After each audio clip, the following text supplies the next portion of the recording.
A treta da Ferrari e também os dados do Grande Prêmio de Las Vegas, o GP do Porquinho, vamos falar sobre isso agora. As melhores camisetas estão lá na Paddock BR, não perca a oportunidade, 100% algodão, não encolhe, entre pelo link na descrição, promoção com 20% de desconto nas polos, cupom RessacaF1 ou Ressaca Motor, entra aí. E tem jogos e gift cards na Instant Gaming, também não perca essa oportunidade, várias promoções, jogos grandes, então entre na Instant Gaming, link na descrição.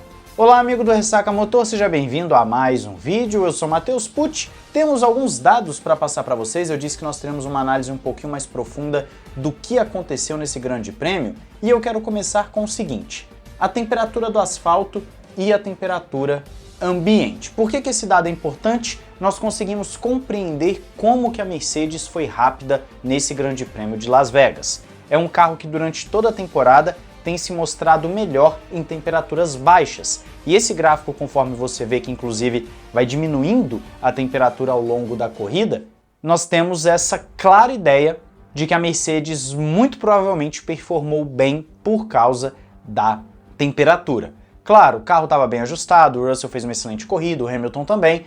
No qualifying o Hamilton poderia ter ido melhor, o Russell fez pole, mas isso passa muito pela forma com que o carro da Mercedes lida, os pneus, melhor dizendo, no carro da Mercedes lidam com a temperatura. Os pneus funcionam bem e fazem o carro funcionar melhor. O acerto da Mercedes, a forma com que o carro dela trata os pneus gera esse tipo de situação. E é uma pista em que você vê que foi uma temperatura muito baixa durante todo o domingo. 16 graus de mínima, 17,8 de máxima do asfalto, o ambiente chegou a bater 18,1.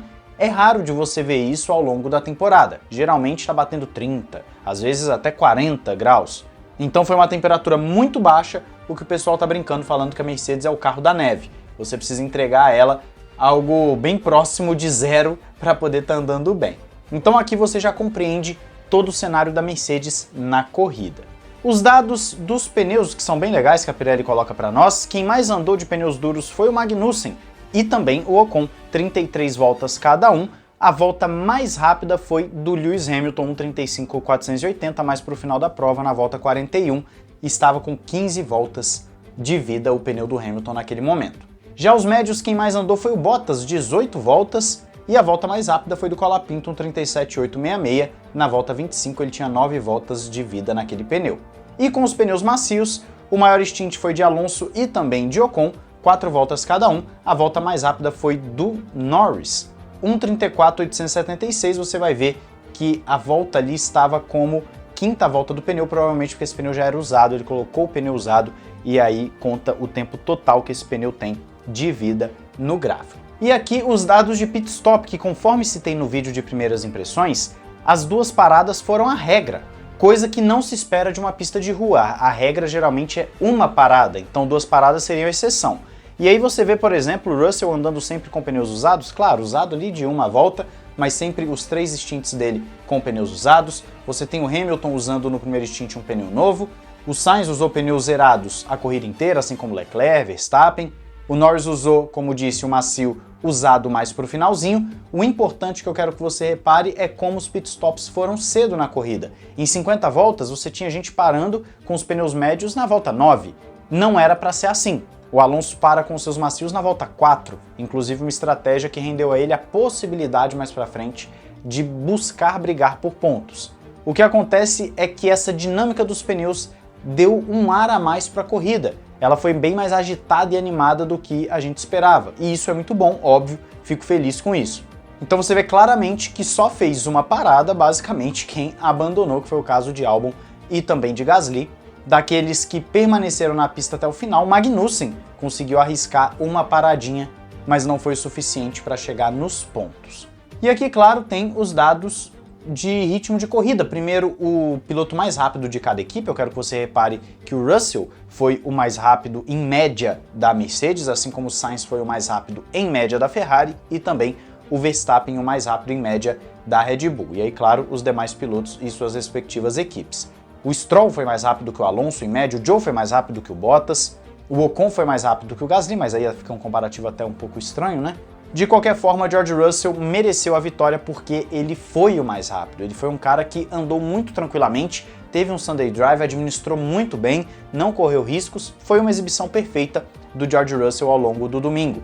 Carlos Sainz, talvez surpreendendo negativamente os fãs da Ferrari, nós vamos falar sobre isso já já, sobre a treta da Ferrari, e o Max Verstappen que deu um banho no Sérgio Pérez. Isso fica muito mais claro no outro gráfico aqui, que você consegue ver melhor todos os pilotos no caso. Você vai ver que o Hamilton até teve um trechinho que ele foi mais rápido que o Russell, mas na média o Russell foi mais rápido do que o Lewis Hamilton.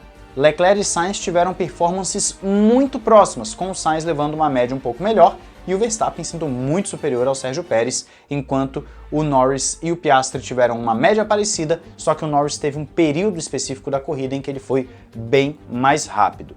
Então, mais uma vez, o Sérgio Pérez ficou como o pior das principais equipes, das 4 principais, e aí nós temos aquele rodízio que acontece de vez em quando, de às vezes é a Mercedes, às vezes é a Ferrari, às vezes é o Verstappen, que fica em primeiro nessa média de corrida, às vezes a McLaren, então tem essa brincadeira da rotação lá na frente, com exceção do Sérgio Pérez, e a Sauber recuperou seu posto de pior equipe, dessa vez com Valtteri Bottas andando muito mal, e a Aston Martin conseguiu ter uma corrida um pouquinho melhor do que foi o seu quali, em que o ritmo no quali estava tenebroso de ruim. Nós citamos aqui e mostramos os dados para vocês. Então você consegue compreender como que o Alonso também conseguiu dar aquela subida na tabela. Agora falando sobre a treta da Ferrari, o que acontece? Depois da corrida o Charles Leclerc fez um rádio esbravejando, falando que ele sempre é ferrado por ser bonzinho e tal, e começam os fãs da Ferrari, que não vão muito com a cara do Carlos Sainz, falar que o Sainz estava boicotando deliberadamente a corrida do Charles Leclerc, que ele deveria ter acatado as ordens de equipe, que ele não deveria ter segurado o Verstappen no DRS, enfim. O Carlos Sainz teria deliberadamente ferrado a corrida do Leclerc para o Leclerc não ultrapassá-lo, uma vez que o Verstappen não tinha velocidade de reta por causa da asa, então o Sainz mantinha o Verstappen no DRS dele para o Leclerc não ultrapassá-lo e, consequentemente, não ultrapassar também o próprio Sainz.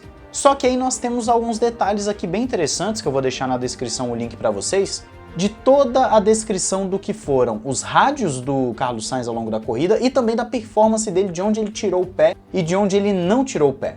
E basicamente, resumindo para vocês, para não passar por todas as 50 voltas, o Carlos Sainz manteve um padrão durante toda a prova, independentemente de ter o Verstappen atrás ou de estar à frente ou atrás do Leclerc. Ele tirava o pé nas curvas que o seu engenheiro pedia, que são as curvas 6 e 10, durante praticamente todo o stint.